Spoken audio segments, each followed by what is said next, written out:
e é o Senhor. Jesus vive e é o Senhor. Jesus vive e é o Senhor. Todos estão conseguindo me escutar? Ficando de pé um pouquinho para a gente começar a nossa oração. Em nome do Pai, do Filho e do Espírito Santo. Amém. Vinde, Espírito Santo, enchei os corações dos vossos fiéis e acendei neles o fogo do vosso amor. Enviai-me, Senhor, o vosso Espírito, e tudo será criado, e renovareis a face da terra. Oremos. Ó Deus, que instruíste os corações dos vossos fiéis com a luz do Espírito Santo, fazei que apreciemos retamente todas as coisas, segundo o mesmo Espírito, e gozemos sempre de sua consolação, por Cristo Senhor nosso. Te amo, Deus, tua graça nunca falha. Todos os dias eu estou em tuas mãos. Desde quando me levanto até eu me deitar, eu cantarei a bondade de Deus. És fiel em todo tempo. As vozes de vocês. Todo tempo tu és tão bom, com todo fôlego que tenho, eu cantarei a bondade de Deus. Eu cantarei a bondade de Deus. Entregando essa formação nas mãos de Nossa Senhora, rezemos. Ave Maria, cheia de graça, o Senhor é convosco. Bendita sois vós entre as mulheres, bendito é o fruto do vosso ventre, Jesus.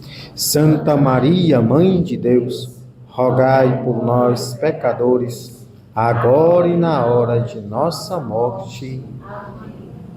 Continuamos reunidos em nome do Pai, do Filho e do Espírito Santo. Eu vou colocar essa Bíblia bem aqui, porque vocês vão perguntar sempre sobre ela. Eu vou deixar logo bem ela aí, para vocês entenderem. Essa Bíblia é uma das Bíblias que a gente usa para estudo. O nome dela é Peregrino. Se vocês quiserem passar, para vocês darem uma olhada nela, podem passarem aí ela. Hoje, nós vamos continuar a nossa formação da catequese dentro da Bíblia. Nós começamos na primeira formação, falando um pouco sobre a exegese bíblica, como é que se chega à profundidade do texto, das línguas primitivas. Falamos um pouco toda a história crítica que é usada, o método que é usado para que a igreja usa, para que seja feita a interpretação mais fiel da palavra do Senhor. E a gente começou também a falar que toda a tradução, já dizia meu professor de Bíblia, é uma traição. Porque a gente não consegue pegar uma palavra que foi dita em uma língua e trazer para outra língua. A gente consegue aproximar, mas nunca dizer a mesma coisa. E aquela palavra, ela está carregada, além dos sentidos, ela está carregada de cultura. Então a gente tem que sempre entender isso quando estiver lendo a Bíblia. E eu dizia também, naquela ocasião, que quando Deus fala com alguém, e quando Deus falou com o agiógrafo para ele escrever a Bíblia, quando Deus fala com alguém, ele fala na linguagem que a pessoa vai entender para tentar colocar na escrita. E eu dizia na época que se eu sou médico, Deus vai falar comigo através da medicina, na linguagem da medicina, porque eu vou entender essa linguagem. Se eu trabalho com informática, no caso do diácono Eufran, Deus vai falar comigo na parte de informática, porque eu vou entender muito bem. Quando o padre Paulo Ricardo fala que uma coisa é a oração pessoal, que é igual eu estar com o telefone buscando o sinal de Wi-Fi na minha oração pessoal, é isso. Mas quando é na hora da Eucaristia, que eu comungo a Eucaristia, é como plugasse um cabo direto no meu computador, eu entendo muito bem essa linguagem. Não é? Por quê? Porque com o cabo plugado no computador não existe perca. A conexão é 100%. Ao contrário do Wi-Fi, a conexão, ela varia. Então, o que é que o Paulo Ricardo estava querendo dizer nesse momento? Que na oração pessoal a gente fica procurando uma conexão, uma união com Jesus. Mas na Eucaristia, essa união já acontece pelo próprio sacramento. Por isso que ele faz essa metáfora do cabo e do Wi-Fi. E a Bíblia, em vez em quando, ela vai trabalhar com as metáforas. Não é um erro. É para que a gente consiga entender melhor. Ok? Então, fazendo um pouco essa introdução, a gente começa hoje a catequese no livro do Gênesis. E eu preciso, então, primeiro ponto, a fé na criação e origem do ser humano. Então, eu preciso levar para a minha catequese, para os adultos, para as crianças, adolescentes, que a origem, aonde Deus criou tudo, aonde Deus fez tudo acontecer, está nesse livro, Gênesis, Bereshit. O nome dele é esse, na língua, que quer dizer início. Início. Então, tudo iniciou no Gênesis. E no Gênesis, nós vamos tentar entender um pouco. E eu começo dizendo assim: compreender o fim supõe compreender a origem. A fé bíblica da criação nasce da experiência histórica de Israel com Deus. Lembra que eu falei na outra aula que toda a Bíblia era uma história da salvação dentro da história do homem. O Gênesis apresenta um mundo como ordem e obra de Deus. Essa ordem foi dada, no primeiro relato, pela palavra, Dabar. Então, o Gênesis apresenta o mundo como a obra de Deus, a palavra divina, como o templo, onde o humano, o homem e a mulher, é colocado como a imagem e semelhança de Deus. Destinatário a corresponder, a corresponsável, destinatário a corresponsável da criação. Então, Deus cria o homem para cuidar da criação com Deus, junto com Deus.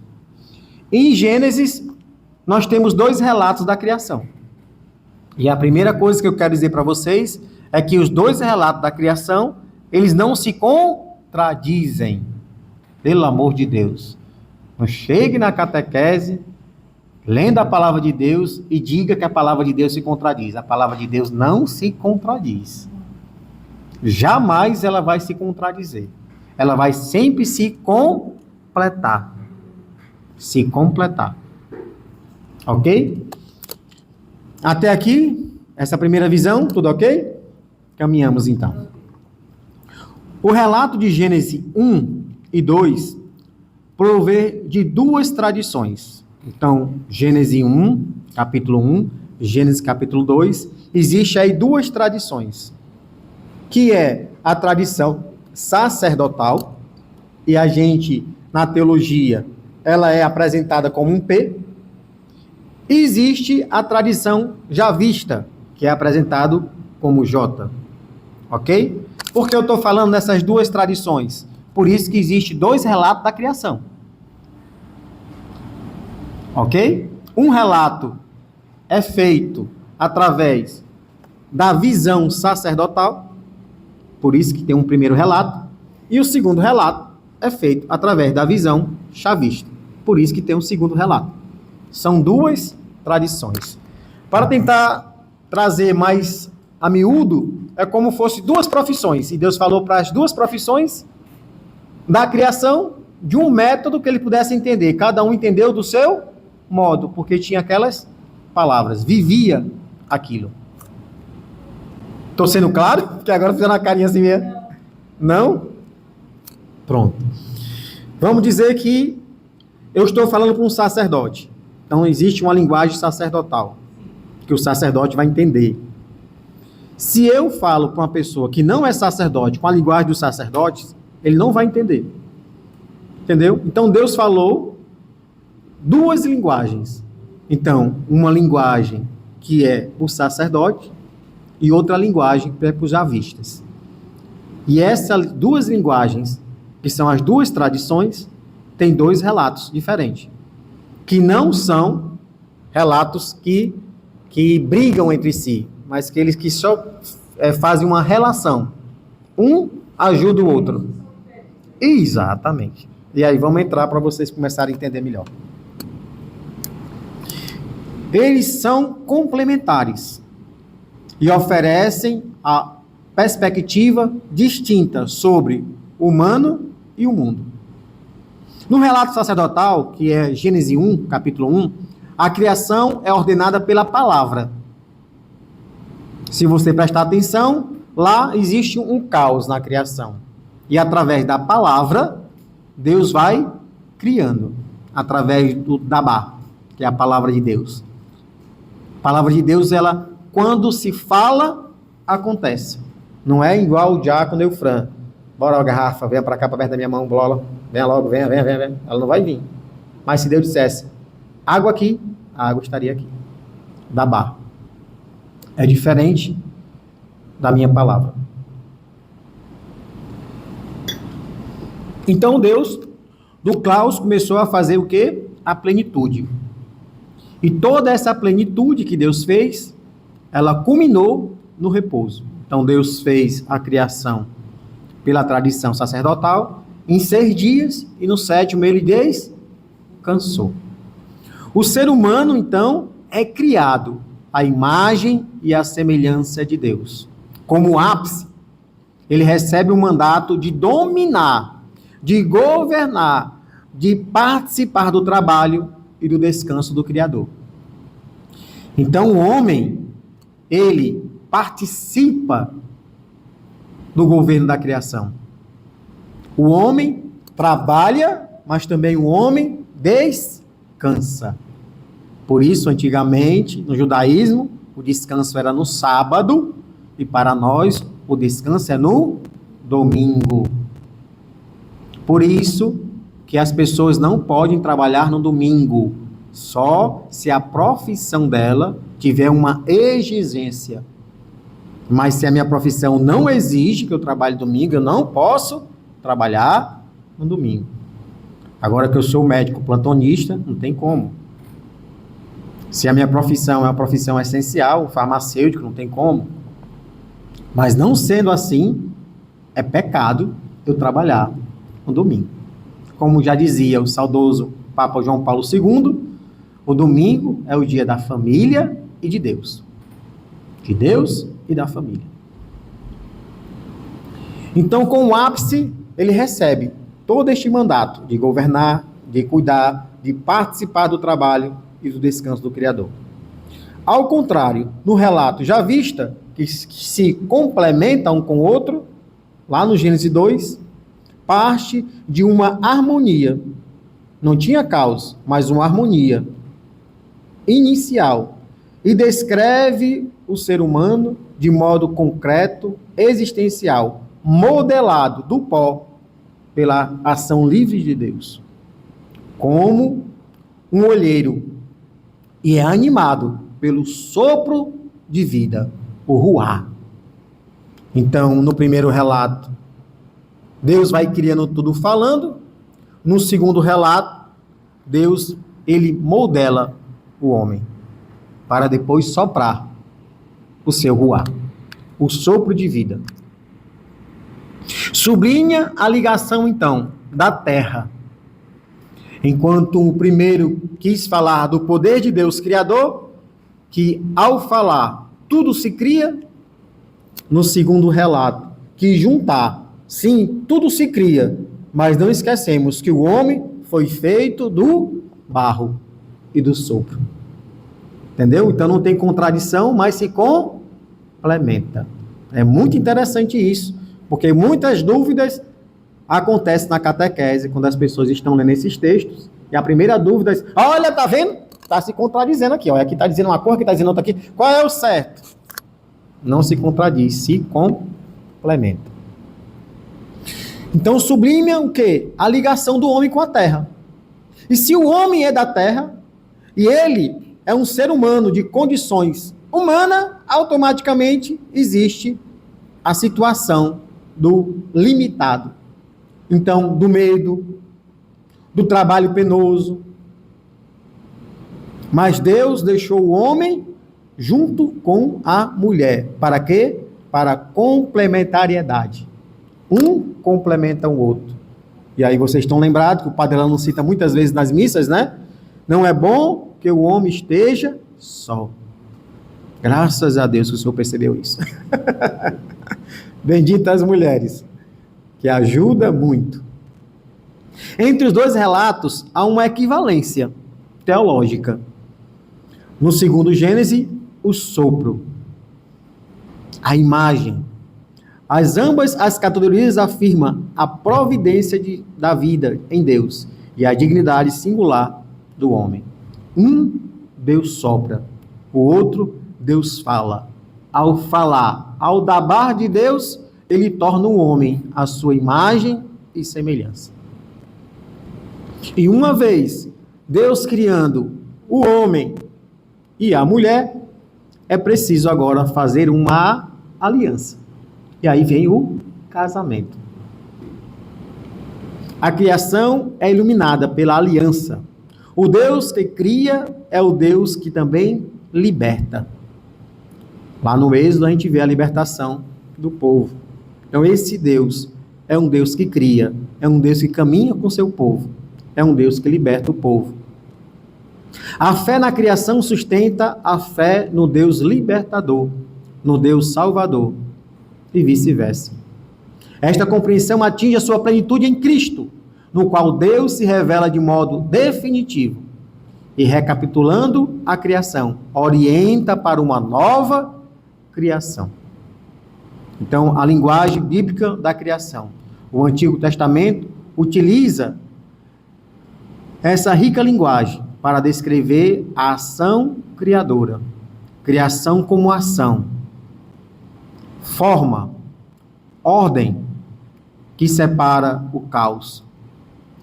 Gera, dá origem, produz, modela, retifica, como o olheiro que transforma o barro no ser humano. A criação pelo Espírito Santo. O Espírito Santo, que pairava, fecunda e sustenta a vida. Lembra que o Espírito Santo pairava lá no primeiro Gênesis sobre as águas? É o mesmo ruar que é soprado sobre o homem em Gênesis 2. Criação da palavra de Deus. Deus chama a existência, ordena, aprova. O Criador, sua palavra não é mágica, mas expressa da transcendência do Criador. Ele é o Verbo. E aí, mais uma vez, o Bará. O Bará reservado à ação divina. Aponta para uma criação absolutamente dependente de Deus. Então, nós precisamos também analisar toda a dogmática do Gênesis primeiro. E vamos para a gente entender um pouco essa dogmática. O Gênesis 1 não explica o como científico da criação, porque muitas pessoas hoje querem que as coisas sejam explicadas dentro do laboratório, dentro de um tubo de ensaio, e não tem como explicar Deus. Ninguém consegue explicar Deus. Eu consigo explicar uma coisa que é visível, mas explicar o que é invisível, eu não consigo. Eu sei que o vento existe, ele está soprando por aqui, mas não tem como pegar ele aqui. Eu sei que eu tenho os pensamentos, porque eles estão vindo na minha cabeça, mas não tem como eu também pegar os pensamentos e colocar no tubo de ensaio. Então, ser invisível não quer dizer que não exista. Existe, e é Deus que revela. Revela quem é Deus, que cria. Revela a vocação do ser humano. O esquema literário dos 7 dias sublime a soberania de Deus, a bondade do Criador e a centralidade do sábado para nós cristãos hoje, o domingo. Deus é o único transcendente. E aí eu queria que você colocasse bem na sua cabeça essas palavras. Deus é o único transcendente, livre e soberano. O mundo é distinto dele. Deus não está no mundo, Deus está fora do mundo. Ele é transcendente, ele é livre. Sem intermediários, nem mistologias. O humano é a imagem de Deus, é chamado representar o Criador na criação. Governa e cuida responsavelmente da criação que foi entregue, foi feita uma aliança com ele. O repouso, no 7º dia, que é onde termina tudo, que é plenitude, não encerra a criação. A gente pode pensar que encerrou, né? Pronto, terminou, Deus dormiu, pronto, está encerrado. Não. Antes, indica que o mundo permanece aberto à fecundidade e que o ser humano participa, pela liberdade e pelo trabalho, da continuidade da obra da criação. O ser humano, ele agora participa, é como fosse um co-criador com Deus. Junto com Deus, ele vai desenvolvendo tudo que Deus entregou para ele.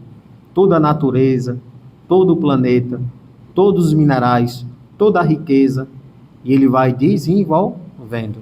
E nós estamos em um mundo tecnológico, que o homem foi criando. Quem é que pensava, e eu, com meus 18 anos, que eu ia ter um celular? Lá em casa era um telefone discado. Era uma rodinha. E o papai ainda colocava um cadeado. Porque era caro a ligação antigamente, viu? Para você ligar para alguém, era caro. Não era como hoje não, que a gente liga direto, né? Então o homem foi criando.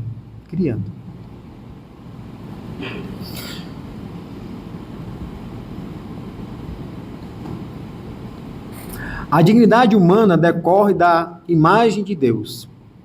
Por isso, a vida humana é inviolável. A minha dignidade é porque Deus me criou, além de filho, a sua imagem e semelhança. E a minha vida, ela é inviolável. Por isso que a igreja luta pela vida desde a concepção até a sua morte natural. Dignidade da vida humana, porque Deus me criou a sua imagem e semelhança. Ele me fez. A liberdade é o dom constitutivo. Torna possível também a repudiar. A liberdade como dom constitutivo torna possível também repudiar o projeto do Criador. Deus me fez livre. Deus te fez livre. E se Ele fez eu e você livre, Deus ele não interfere na nossa liberdade. Eu preciso colocar isso na cabeça. Porque muitas pessoas perguntam na catequese: se Deus é bom, se Deus nos ama, por que tem o mal? É assim que as pessoas perguntam? E muitas vezes vocês ficam sem saber o que dizer. E o porquê tem o mal? O mal é exatamente quando eu não quero fazer o projeto de Deus na minha vida, que é fazer o bem, eu repudio o bem, e o que é que eu vou fazer? O mal. E como foi que o mal entrou no mundo? Entrou no mundo quando um dos anjos, criatura de Deus, livre, com livre-arbítrio, disse: eu não servirei. Porque o homem e os anjos foi feito para amar, para servir a Deus e para adorar a Deus. Essa é a vocação das criaturas que têm intelecto, que têm alma. Então, um dos anjos disse: não servirei. O que é que ele fez? Ele repudiou o projeto de Deus para ele. Ele poderia ser muito feliz, e ele era feliz, porque era um anjo de luz, que irradiava, refletia a luz do próprio Deus. Mas, como ele é livre, ele disse: não servirei. É como na paróquia. Ninguém pode pegar uma pessoa à força e botar ela para servir. Não. Todos nós temos a nossa liberdade. Na medida que a gente vai amando, a gente vai sentindo a vontade de quê? De servir.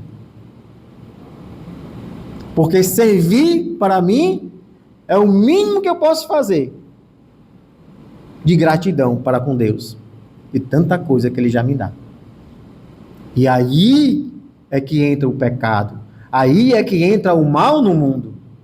Quando eu repudio o projeto de Deus.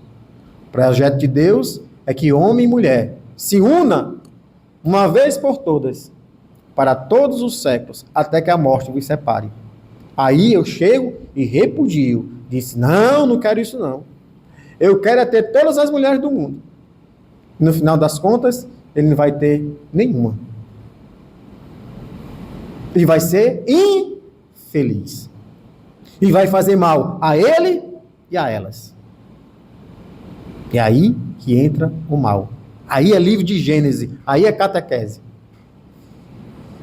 Que eu preciso entender muito bem, para que os meus catequizandos compreendam que o mal não foi criação de Deus. Deus não criou o mal. Foi o livre-arbítrio da criatura que rompeu com o projeto de Deus. Tem que ficar bem claro isso. Eu não posso impedir que alguém chegue aqui e me dê um tiro. Eu não posso. Pode ser que eu não consiga nem correr para tentar segurar a arma. Deus não vai fazer nada, porque aquela pessoa tem um livre-arbítrio de fazer o que ela quer. Mas Deus pode impedir que eu morra. Entendeu? Deus luta conosco. E quando querem fazer o mal, Deus tem o poder de converter o mal no bem. Até aqui, tudo bem? Estão compreendendo? O pecado introduz, então, o quê? Uma desordem. Desordem. E isso o padre Elano falou tanto hoje na missa, de desordem. Eu preciso estar ordenado. E ele dava até um exemplo, né? Se o carro está desalinhado, vai comer pneu, ele não falou assim, né? Eu estou acrescentando aqui, vai comer pneu, vai ficar torto, vai puxar, você vai andar devagar, vai tremer as rodas. Mas se o carro está bem alinhado, ele vai andar rápido e seguro. Então eu preciso fugir do pecado. Por quê? Porque o pecado me causa uma desordem. E existe em nossa vida uma hierarquia de coisas que a gente precisa colocar essa hierarquia para funcionar. Quando eu centralizo Deus na minha vida e coloco a hierarquia, que é Deus em primeiro lugar, depois quem é casado, o esposo e a esposa, e depois o trabalho, e depois as pessoas. Existe uma hierarquia para que eu possa estar bem ordenado. Para que eu não peque, porque o pecado desordena. E desordenando, ele traz o quê? O sofrimento e a morte. Por que ele faz isso? Porque ele vai contra o projeto de Deus. Que o projeto de Deus é vida. E é vida eterna. É felicidade. E felicidade sem fim.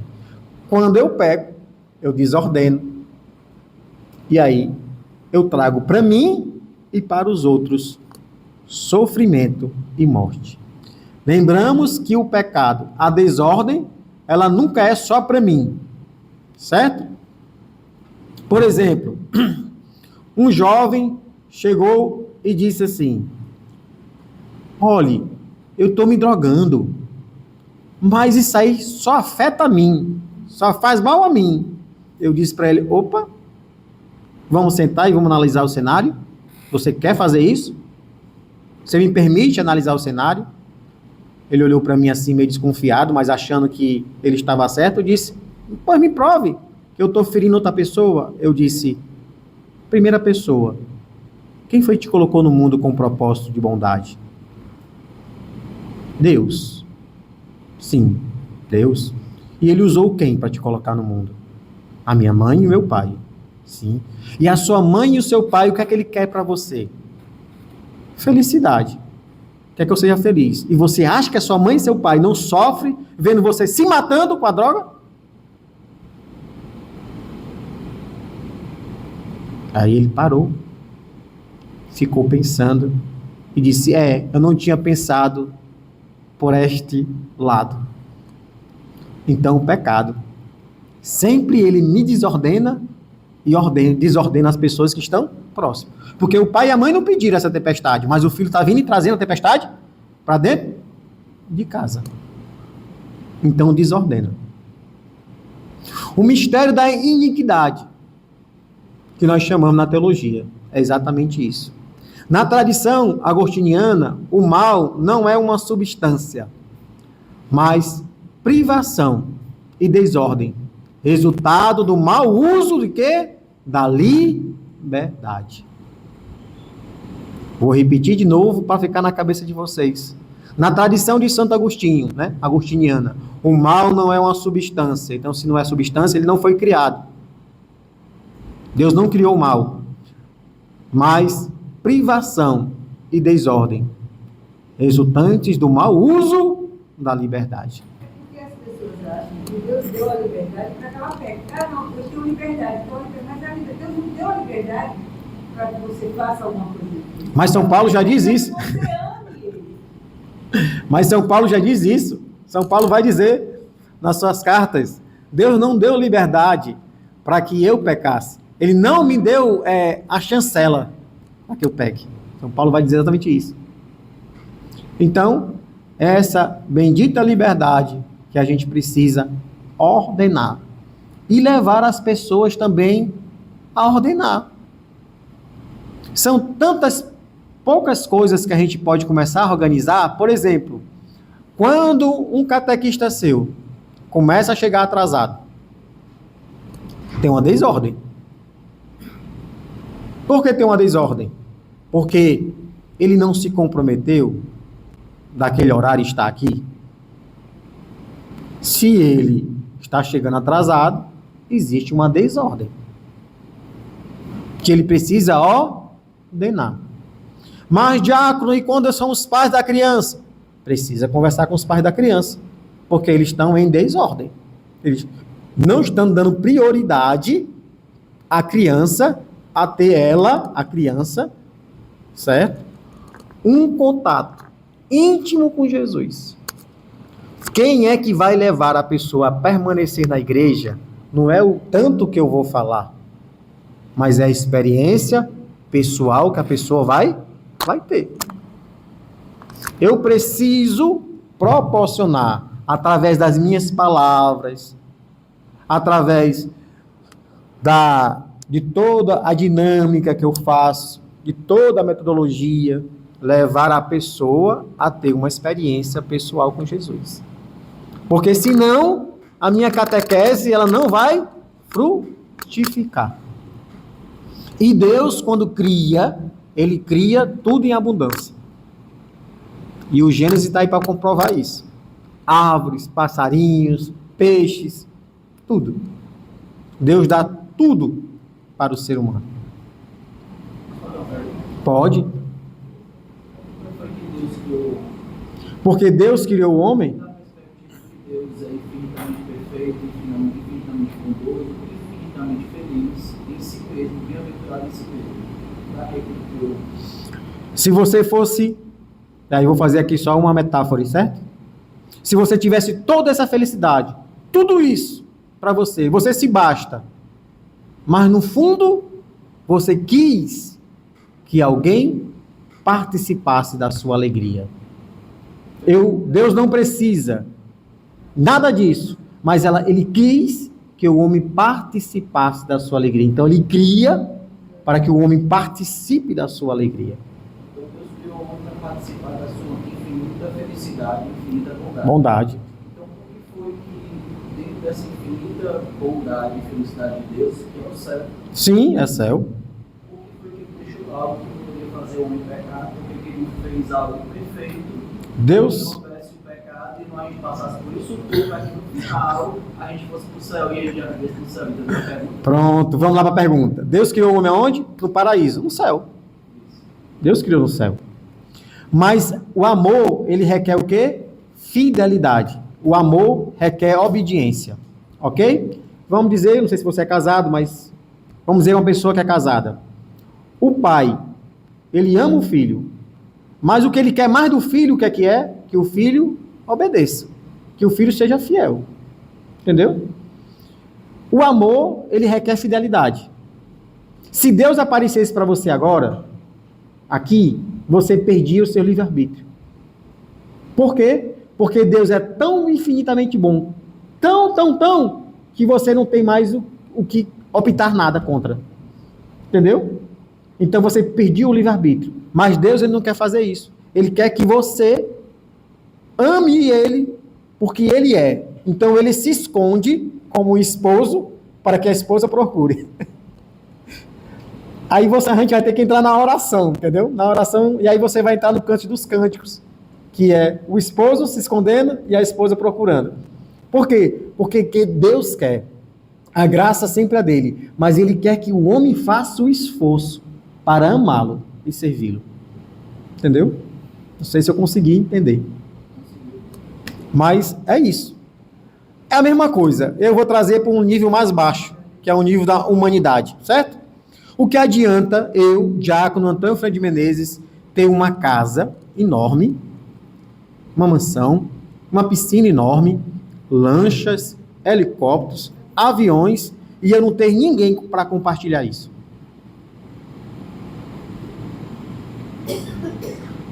Eu seria feliz? Estou trazendo para a esfera lá embaixo, né? Humana, né? Eu seria feliz? Não. Toda vez que a gente adquire alguma coisa, o que a gente quer fazer? Partilhar com as pessoas que a gente ama.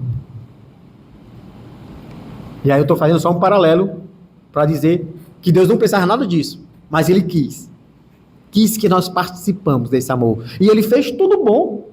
E Deus disse para o homem, olha, você pode comer tudo, só não vai tocar naquela árvore ali, não porque Deus não ia dar, mas Deus quis provar a fidelidade e a obediência.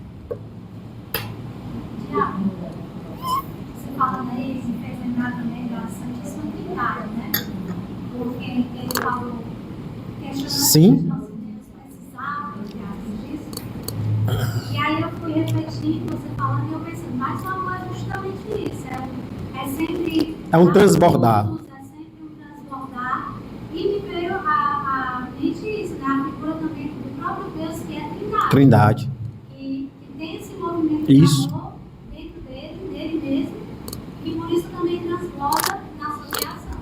O pai que transborda para o filho que transborda para o pai, e essa ação de transbordamento gera o Espírito Santo, que é movimento, né? Que é a santificação, que santifica o homem, né?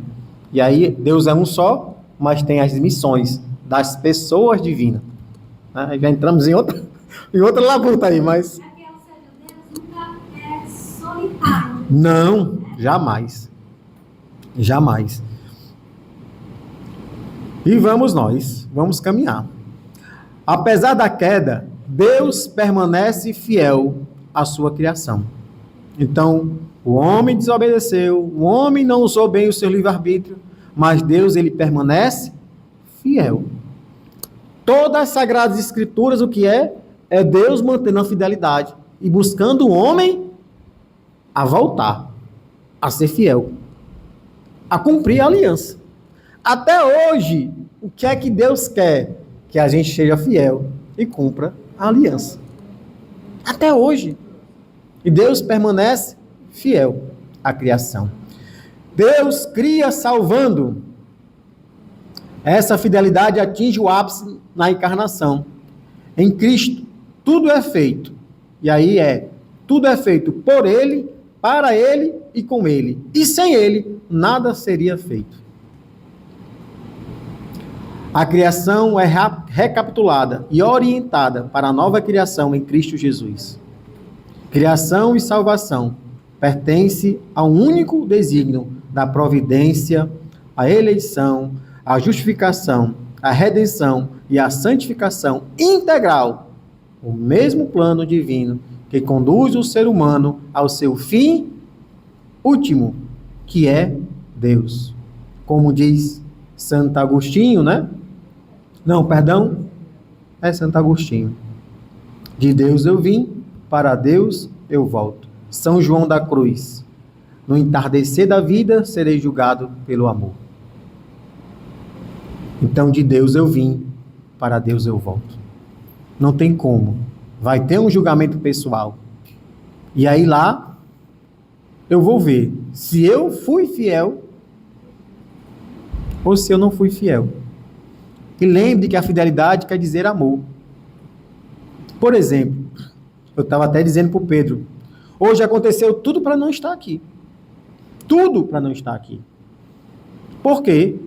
Porque as forças inimigas não queriam que eu desse essa formação hoje. Então, eu amanheci hoje com uma dor no nervo ciático. Né? Depois, com essa dor, eu fui no banheiro, fui me apoiar na pia, porque a dor estava grande. A pia quebrou, caiu em cima do meu pé. Né? Então, tudo aconteceu para quê? Para que eu não tivesse. Mas por quê? Porque vocês que estão aqui precisavam ouvir essas palavras. O meu ouvido também precisava recapitular essas palavras. E eu vim porque eu amo a Deus. Eu amo tanto que eu preciso ser fiel. Porque eu poderia dar uma desculpa. Poderia mandar o texto para alguém ler aqui, pronto. Mas Deus me quer e eu preciso ser fiel. É isso que faz a diferença das pessoas que buscam a Deus e das pessoas que estão pensando em buscar a Deus. Porque quando a gente toma uma decisão, ela tem que ser para sempre. Por isso que não tem ex-diácono, por isso que não tem ex-padre, por isso que não tem ex-bispo. Não tem. A decisão é até o final.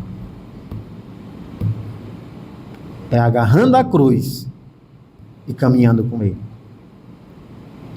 E aí, eu fiz só um gráficozinho aqui para poder a gente entender um pouco do livro do Gênesis por completo, né? Eu falei das duas criações, porque é aí onde tem mais briga, mais luta. E aí depois a gente vê que depois do Gênesis 1 e Gênesis 2, a gente vai cair no Gênesis 3. E lá tem o pecado. Onde Deus colocou para o homem tudo. Mas diz, eu quero ver se você é fiel. Desta árvore você não vai comer. Agora. Porque o homem, ele já era imortal. Estava no céu. Não tinha doença. Era imortal. Tantas pessoas hoje procuram a mortalidade, né? Querendo ficar mais jovem. Essas loucuras que vocês ouviram pela internet aí, né? Era que? Buscando ficar mais jovens. Já existe agora as pessoas pensando aí, junto com o Elon Musk, em fazer homens e mulheres híbridos.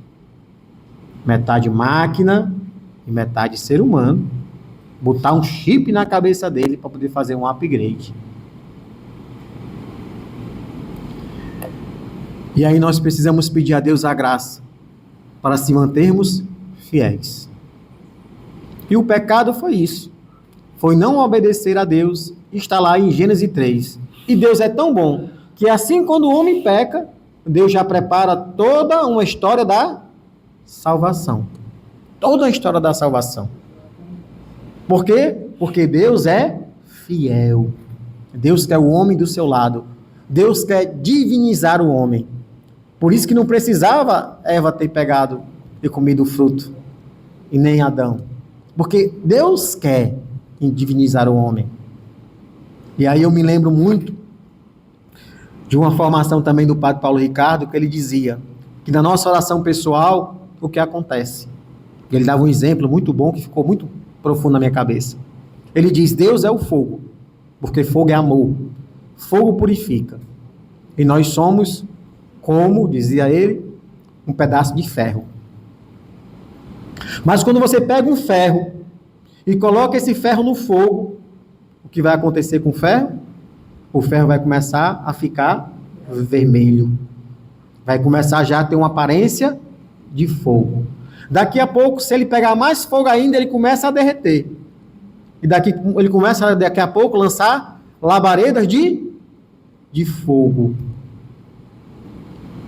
E daqui a pouco, o ferro continua ferro, mas já está mais parecendo com fogo do que com ferro. E ele dizia, se você tiver uma oração fiel e permanente e a vivência dos sacramentos, foi isso que todos os santos fizeram, vocês serão ferros, mas já agindo como fogo. Como São Paulo diz, já não sou eu mais que vive, mas é Cristo que vive em mim. E você precisa fazer isso. E você precisa levar as pessoas que estão perto de você a fazer isso. A se deixar incendiar pelo amor, pelo fogo. Porque quando nós amamos, nada é pesado. Nada se torna pesado.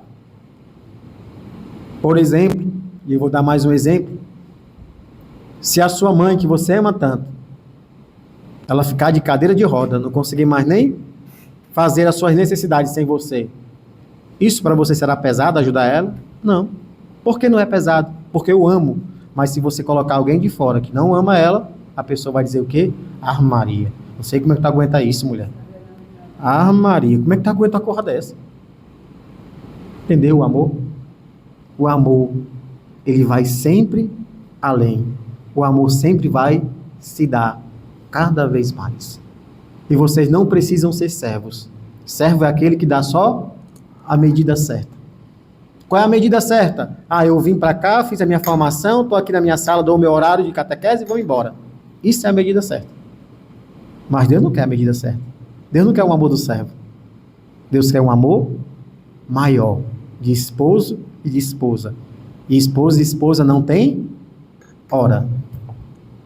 Está constante. Um ajudando o outro. Um amando o outro. Um cuidando do outro. E aí vem para o capítulo 4 a 6, aonde existe Deus, o homem se multiplicando. Porque Deus disse ao homem, crescei e multiplicai, povoai a terra. E o homem vai se multiplicando. Mas na medida que o homem vai se multiplicando, no lugar de o homem, viu que fez a besteira, melhorar, o que acontece?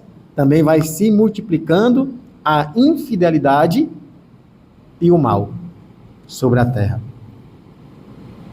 E aí acontece, no Gênesis 10 a 7, toda a saga de Noé. O dilúvio, a purificação com a água, que representa o batismo. E aí vem 11. Gênesis 11, a Torre de Babel. Assim como Lúcifer não queria servir para poder tomar o trono de Deus, os homens pensaram a mesma coisa. E começaram a construir a torre para chegar ao céu. E aí vem a confusão das línguas. Mas Deus não abandona o homem. E aí Deus vai e faz aliança com Abrão. E pede a ele para partir da terra de Ur, dos caldeus, para ir para a terra de Canaã. Depois lá no 12, o medo de Abrão. Abrão peca, porque quando ele chega lá no faraó, com a sua esposa Sara, que era linda, no lugar de ele dizer que era a esposa dele, ele disse que era o quê? Irmã. E aí leva ao faraó a deitar com ela. E a consequência do pecado foi horrível. E aí é outra coisa. O pecado, ele tem consequência. Só que o faraó já percebeu que estava dando tudo errado. O pecado, que é o mal, tinha se alastrado no reino. E olha que o faraó, nem um Deus ele acreditava desse jeito. Tinha vários deuses. E aí ele pergunta por que Abrão fez isso. E ele disse que estava com medo. Então eu não posso ter medo. Eu não vou dizer a verdade, porque senão esse bichinho aqui vai ficar com raiva do diácono Eufrã. Eu não vou dizer a verdade, eu vou dizer a verdade. Com amor, com carinho, mas eu vou dizer a verdade. Como uma pessoa agora me procurou, porque o padre falou muito em casamento, a pessoa me procurou e disse, meu Deus, o que é que eu faço? Eu estou de 16 anos junta. Aí eu disse, é bem facinho, casa. Mas diácono não é assim não, é assim. É tomar a decisão, marca na capela aqui da Misericórdia, que é mais barato. Se não pode, o padre não tiver agenda, tem um diácono, vem aqui, faz o sacramento, pronto, resolve a vida. Mas eu preciso dizer a verdade. Se eu tivesse com aquela história, né? Não posso não, porque eu vou machucar a bichinha. Minha filha é assim mesmo, quando puder, aí você casa. Olha, você não está em pecado não, está em pecado e é mortal. E se morrer pode ir para o inferno, se tiver cuidado. Mas tem que dizer tudo com amor, com misericórdia, mas tem que dizer a verdade. Coisa que Abrão não fez. Por causa do medo, e o pecado teve consequências. Depois, existe também outra coisa, que as pessoas me pegaram ali no meio, e eu só me lembrei disso. Existia o Lote e Abrão, lá do 25, do 13 ao 25. E eles eram irmãos. Mas irmão também briga. Irmão também pode ter inveja um do outro. Não pode? Pode. Não deve, mas poder pode, porque tem um livre-arbítrio. E o que acontece? Ló dizia assim, olha, esse lado aqui é melhor. Abraão não está dando certo não, porque aqui, olha, as nossas bichos estão tudo se juntando aqui, os teus bichos estão crescendo, os meus pais estão morrendo. Não dá certo, não. E ele queria discutir sobre o quê? Bens materiais. E Abrão mostra uma sabedoria. Disse, meu irmão, eu não vou discutir, não. Escolha para você quer ir, qual é a melhor terra que você quiser ir, e vá, que eu vou para o outro lado. Em outras palavras, quando alguém quer brigar com a gente não briga. Não briga. Isso vai acontecer na catequese. Pode acontecer que um pai chegue na catequese aperreado, chegue gritando, ou a mãe aperreada gritando, e você vai gritar de volta. Não. Vai acalmar e vai dizer, calma, vamos ver o que a senhora está querendo, o que o senhor está querendo, o que é que a gente pode fazer. A gente só pode fazer o que a igreja pede, o que o pároco pede. Vamos ver, vamos tentar ajeitar dentro da verdade. Mas a senhora é livre, para ficar ou para ir. Para ficar ou para ir. Aí. Pode dizer, meu santinho. Eu acho que tem duas sobre uma catequese, não é tão fácil de explicar. Pois diga aí as perguntas, para ver se a gente consegue explicar. Não sei se eu vou conseguir não, mas... O Gênesis é uma metáfora ou é um mistério da fé? E a humanidade foi criada pelo incesto? Não. Você tem que dizer para as pessoas da catequese uma coisa simples. O que é Adão? Traduzindo, primeiro homem. Eva, primeira mulher. Deus só criou Adão e Eva? Não. Eles foram os primeiros criados. Mas Deus não só criou eles. Entendeu? Então é usado uma teologia já sacerdotal para colocar que Deus criou o homem e a mulher à sua semelhança e mandou ele multiplicar. Mas se você for ver, vai ter outros povos que eles vão encontrar. Então Deus criou outras pessoas. A gente... O paraíso, Deus também criou outros povos além de... Sim, tinha outros povos, com certeza. Lembrando que a Bíblia, ninguém pode pegar ela no pé da letra, porque senão a Bíblia é igual trem. Se você estiver na linha, vem um trem e passa por cima. Então você é atropelado com essas perguntas quando você pega no pé da letra. Se Deus é Deus, se Ele criou o primeiro homem, se Ele criou a primeira mulher, o que é que o Gênesis quer dizer? Ele quer dizer que Deus criou o homem. A teologia é essa. Ele não quer dizer Gênesis, não quer dizer como foi que o homem se multiplicou. Ele não quis dizer isso. Então, Adão e Eva é uma ideia de criação da humanidade. De criação, exatamente. Isso, dentro da linguagem teológica. Dentro da linguagem teológica. Ok? Então, eu estava aqui nos dois irmãos, né? E eles, os dois irmãos, um foi para um lado, coitado do Lote, escolheu o lado errado. Brigou tanto e acabou escolhendo o terreno para onde? Sodoma e Gomorra. Né? Então, muitas vezes as pessoas brigam e acabam caindo dentro da lama. Né? Acaba caindo dentro da lama. E depois vem toda a descendência de Abraão, a aliança que Deus faz com Abraão, lá de Gênesis 26 até Gênesis 50, vai falar sobre toda essa aliança. E no meio dessa aliança, nós temos um dos filhos de Jacó, José do Egito, que vai para o Egito, tem toda aquela situação aí. Eu tentei dar uma resumida em todo o Gênesis, para vocês entenderem, e para mostrar que o Gênesis, ele é todo catequético. Ele é cheio de lições, o Gênesis. E aí a gente não pode ler literalmente, mas dentro da tradição que a igreja pede. A gente vai lendo e automaticamente vai se abrindo. No final, o Gênesis termina o quê? Dizendo que os homens que são fiéis com Deus, Deus sempre está do lado deles. Mesmo que pareça que aconteça uma desgraça, Deus é fiel. Ele vai lá, pega a desgraça e transforma em bondade. José do Egito é um dos exemplos. Os irmãos tinham o quê? Inveja. Os irmãos para gostar de ter inveja. É porque é a história da humanidade. Me diga se a humanidade também não tem isso. Tem. Infelizmente tem. Né?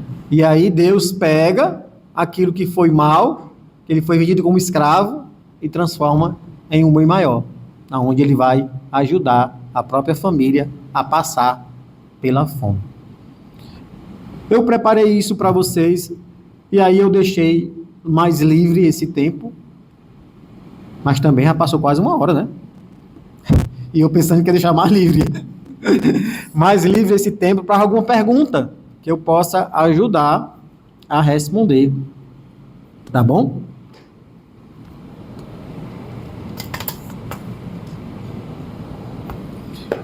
No próximo, a gente vai tratar de toda a parte do Apocalipse, que também tem muita gente que pergunta do Apocalipse, da simbologia, aquele negócio todo, daquela linguagem, e a gente vai desbunhar isso daí. Eu acho que a gente vai dar um pouquinho mais de tempo para tentar desbunhar para que a gente possa sair também daqui um certo entendimento para a catequese, para lá o pessoal não estar achando que o mundo vai se acabar amanhã, a meio-dia.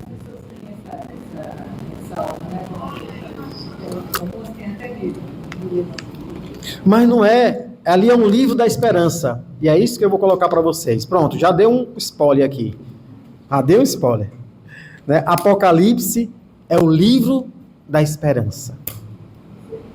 É um livro da esperança. Vocês vão ver que vocês vão ficar maravilhados com Apocalipse. Vão ficar... Eu gosto muito do Apocalipse. Eu gosto muito. Alguém tem alguma pergunta? Se não, eu vou passar para o Pedro. E o Pedro vai encerrar. Tem uma linha atrás. Pode levantar a mão, dizer o nome e de onde você é. Qual é a sua catequese? Mas vai eu. Sim, você não tem a dúvida não? Levantou o braço? Não. Foi não? Eu pensava que você tinha levantado o braço. Foi não? Quando o senhor falou no capítulo 1 e 2, o senhor disse que tinha uma aparente contradição. Não, nada de contradição. Não tem contradição. Nenhum. Até porque o 1, ele termina no 6º dia e o 2 começa no 7º. Né? Não é assim não, mas vamos lá. Pois é, foi isso que eu não entendi. Pronto. O Gênesis é um livro só? Isso. Mais uma vez, vocês precisam ler a Bíblia sem ler ela literalmente. Eu disse, até na aula anterior, na primeira aula, que a gente precisa começar a perguntar. Eu tenho uma dúvida de um capítulo da Bíblia, então, quem foi que já leu essa Bíblia? Santo Agostinho já leu, São Tomás de Aquino já leu, os santos já leu, a igreja já tem a interpretação dela, então eu vou atrás. Porque se eu for pegar e fazer o exame da Bíblia, aí não dá certo. O que foi que eu disse? Eu disse aqui, e eu quero repetir para não sair errado no vídeo, não existe contradição entre Gênesis 1 e Gênesis 2. Também não é uma continuidade. Ah, terminou no 7º dia, agora começou o outro dia. Não, não é uma continuidade. Eu também não disse isso. Eu disse que existe 2 tradições. Uma sacerdotal e outra já vista. 2 linguagens que se complementam. Uma, Deus criou através do Abá, da palavra. Ele foi falando e tirando o mundo do caos e trazendo a existência. Primeira criação. O outro, Deus pega o homem, que é barro, que foi feito da terra, humano e divino, porque tem alma divina. Então ele pegou o barro como olheiro e depois soprou ruá nele. Então os 2 é a criação de Deus, com 2 linguagens que se complementam. Deus que criou o homem à sua imagem e semelhança, o outro vai dizer, sim, Deus criou a sua imagem e semelhança. E ele criou como olheiro que prepara o barro, que dá todos os traços que ele quer, da sua imagem e semelhança. E depois que ele está vendo que está tudo igual a ele, ele sopra. Ainda melhorei agora, que fiz até uma... Entendeu agora? Pronto. Ainda melhorei agora a explicação. Tem mais uma ali, vamos lá.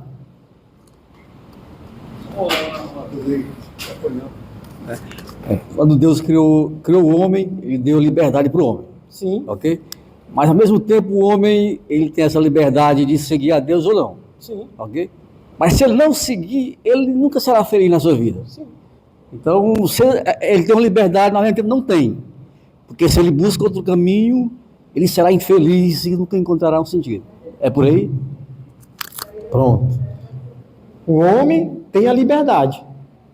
E ele pode optar por Deus ou não Deus. Só que, eu não sei se você assistiu um filme chamado Naufrágios, acho que é isso, do demônio. Né? Eu acho que o nome é esse. E quando o demônio conversa com o psicólogo diz assim, rapaz, vocês são burros. Você é burro. O psicólogo diz para o demônio. Porque você sabe que entrar numa briga para perder. Mas ele disse, mas eu não faço o que ele quer, eu faço o que eu... Assim é o homem. Eu posso ser infeliz, Mas eu quero provar para todo mundo que eu faço o que eu quero. Mas o que é a verdadeira liberdade? A verdadeira liberdade, segundo os santos da igreja, consiste em amar e servir a Deus. Esta é a verdadeira liberdade. Porque eu vou estar fazendo o quê? Aquilo que eu fui criado. A minha vocação.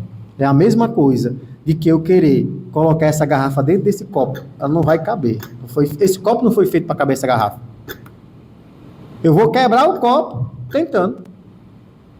Esse copo foi feito para colocar água. Ele foi feito para isso. Assim o homem foi feito para amar e servir a Deus. Com a sua inteira liberdade. Porque ninguém pode amar forçado. Eu não posso chegar para uma menina e dizer assim, você é linda, faca no seu pescoço, me ame agora. Não, isso não existe amor. O amor é livre. Por isso, liberdade. Amém? Mas Deus é tão misericordioso que mesmo esse cara vive longe dele, Deus não o abandonou. Nunca, Deus nunca abandona a obra da sua mão, da criação, principalmente o homem. Ele vai insistir com ele até o último suspiro. Como o pai. O pai insiste com o filho. O filho pode ser o pior filho do mundo, aquele que ele dá mais amor, aquele que ele quer ajudar, porque ele está fazendo isso porque é o que mais precisa. Um dia dá, se Deus quiser. Amém, Pedro? Mais alguma coisa? Eu posso resumir o Antigo Testamento na aliança de Deus com os homens, na vontade dele de trazer os homens de volta ao céu, finalizando ali com Jesus Cristo, ensina a nova aliança. Nós dizemos que o Novo e o Antigo Testamento, eles se completam. O Novo e o Antigo se completam. Por quê? Porque existiu a primeira aliança que foi feita com Abraão. Certo? Abraão, pai da fé. Primeira aliança. Será multiplicado, né? A tua descendência será tem tanta gente que é igual como um grão de areia. Tu não vai nem conseguir contar. Abraão. Certo? Só que o homem foi se perdendo. O homem é que é infiel. Quando eu falo homem é mulher, claro, né? É infiel. Mas Deus não desiste. Então, como o homem pecou, e um pecado que ele fez foi tão grande, que ele não tinha, o homem, como pagar esse pecado. Como pagar essa dívida. Por quê? Quando o homem pecou, ele foi aprisionado pelo mal, pelo demônio, pela morte. Tudo que o homem não tinha, com o pecado dele, ele trouxe para ele. Então o homem agora, que não morria, morre.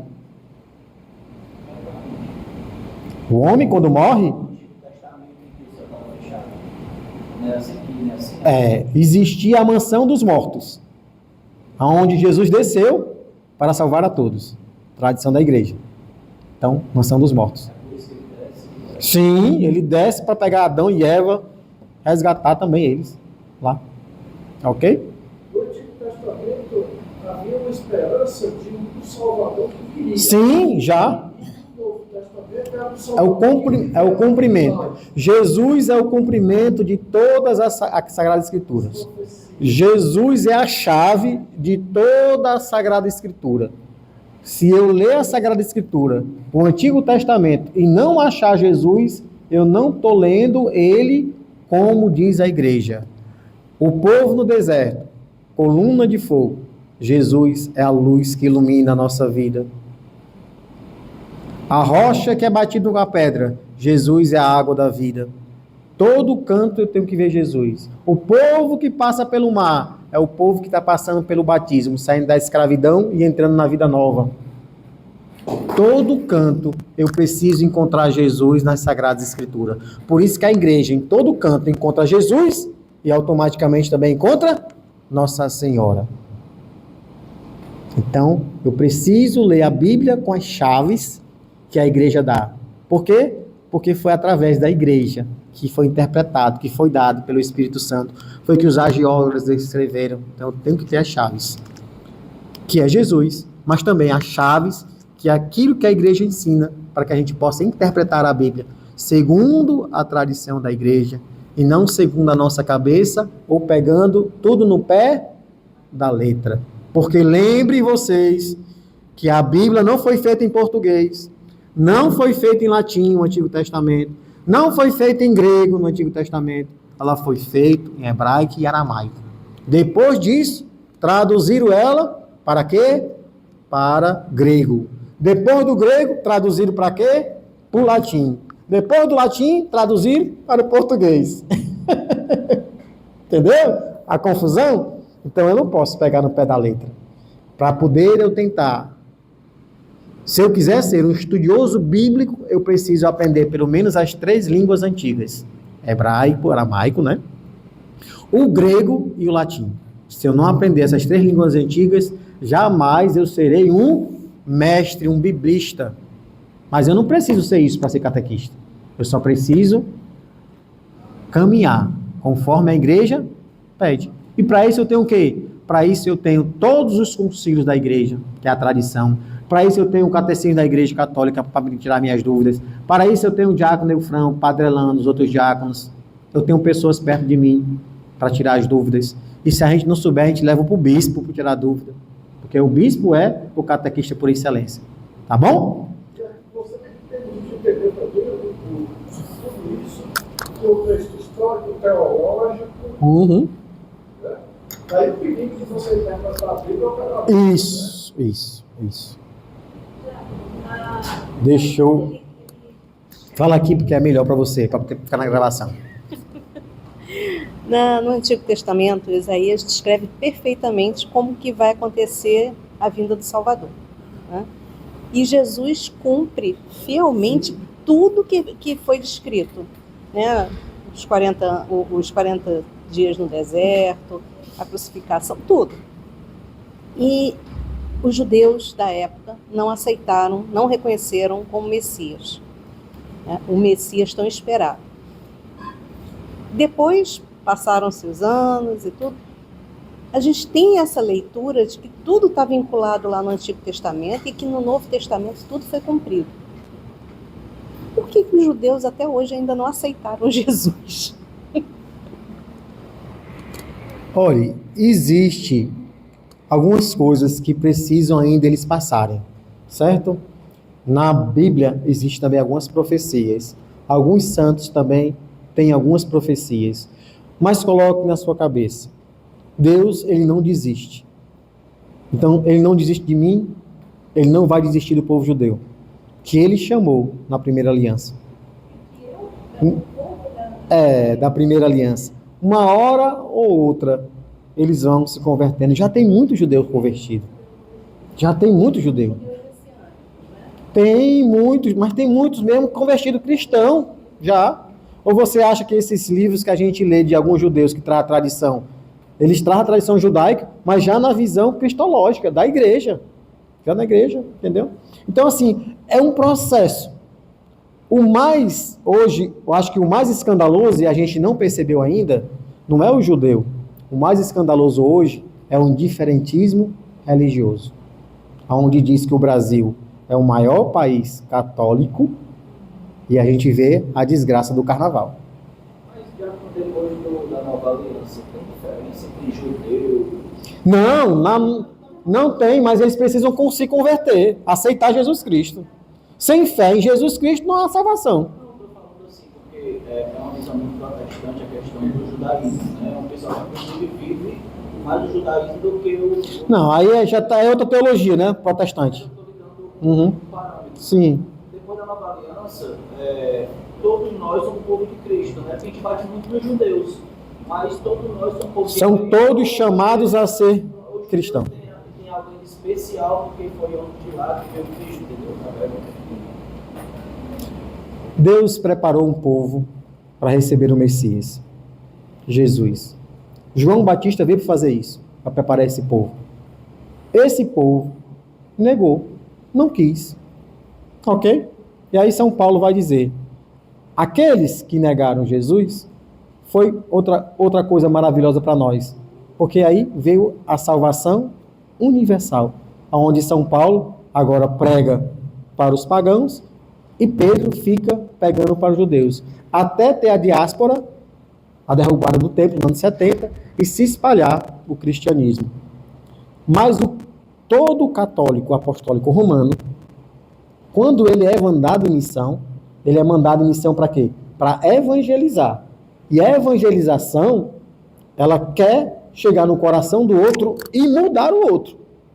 São Paulo cria várias cartas nas Sagradas Escrituras, porque essas comunidades que Paulo vai criando são comunidades pagãs. E essa comunidade pagã queria viver duas coisas. Queria viver o cristianismo e queria também viver as orgias. Queria viver o adultério. Queria viver as duas coisas. E São Paulo vai colocando as cartas para quê? Para dizer, opa, não pode ser assim não. Ou somos de Cristo, ou não somos de Cristo. E hoje, por isso que eu falo do diferentismo religioso, hoje a grande desgraça não é eu não ser católico ou ser católico, é eu dizer que sou católico, mas não ser de verdade. Ser indiferente religiosamente. Eu não ter as práticas católicas. É um católico dizer assim, ah, tá bom, eu sou católico. Mas olha, é besteira esse negócio de sexta-feira a gente não comer carne. Tem que comer carne mesmo. Né? Olha, eu sou católico. Agora é o seguinte, o pessoal fica falando aí algumas coisas, a igreja tem que parar com isso. Por exemplo, esse negócio de ter só uma mulher, só um homem. Não, hoje é assim, é polivalente. A gente pode ter vários homens, várias mulheres. Hoje as famílias são diferentes. Tem que se abrir para as famílias novas. Entendeu? Então, um diferentismo religioso é a pior coisa que tem. É eu querer fazer um Cristo do meu modo. Pessoal. E não viver o Cristo da palavra. Não viver o Cristo da igreja. O judeu sempre foi o que, não só da tradição de passar por palavra, né? Sim. História, mas eles também registravam. Nesse período aí do Cristo, o que eles registraram para não aceitar? Eles não registraram, exatamente para... nós temos Flávio José, nós temos alguns escritores, exatamente, da época, mas eles não quiseram, não quiseram fazer, porque para eles o máximo Jesus é um rabino, o máximo. É um rabino que ensinou e passou. Eles não fazem nenhuma menção do que aconteceu naquele período, né? Os 3 anos de caminhada de Jesus aos tempos. Sim. A realização das profecias. Quando você endurece o coração, não adianta. Entendeu? Quando você vai conversar com alguém que ele está com o coração endurecido, não adianta você conversar. Pronto. Para poder fechar aí, que o Pedro está olhando para mim, para fechar isso aí. Eu estava numa empresa e a pessoa viu que eu estava de Clédman, certo? Ela sentou lá, ela já se incomodou com o meu Clédman, ela ficou incomodada. Eu não falei nada de religião, eu estava fazendo trabalho, ajeitando o computador, certo? Aí ela olhou para a pessoa e disse assim, que ela estava conversando, disse assim, em voz alta para me escutar. Rapaz, eu não gosto de religião não. Eu tenho um Deus, eu acredito em Deus, e eu faço bem, isso é que importa. Esse negócio de pastor, de padre, isso só quer ganhar dinheiro do povo, limbriar o povo. E eu estava meio caladinho, estava lá no meu canto, escutando. Aí ele olhou para mim, esperando o quê? Uma resposta. Aí eu só disse assim para ele, o senhor acredita só em Deus? Ou o senhor acredita na Santíssima Trindade e que Jesus é Deus? Aí disse, não, eu só acredito só em Deus. Eu disse, a nossa conversa acabou de terminar. Pronto. Aí ele começou a querer puxar. Eu disse, não, terminou a nossa conversa. Por quê? Você está com o coração endurecido, então não adianta eu ficar falando que não vai entrar. O que é que Jesus mandou fazer? Quando chegar no canto, que você começar a evangelizar, que ninguém receber você? Não adianta. Com o coração endurecido, ninguém briga. Quando uma pessoa chega com raiva para falar com você, não adianta você conversar. A primeira coisa que tem que fazer é acalmar a pessoa. Trazer ela para a ordem, o eixo dela. Para depois começar a conversar, se tiver condições. Se não, vem outro dia. Outro dia a gente conversa. São Tomás de Aquino já disse que para quem tem fé, nenhuma explicação é necessária. Isso. Para quem não tem fé, nenhuma explicação é possível. É a história do coração duro. Não tem como. Amém?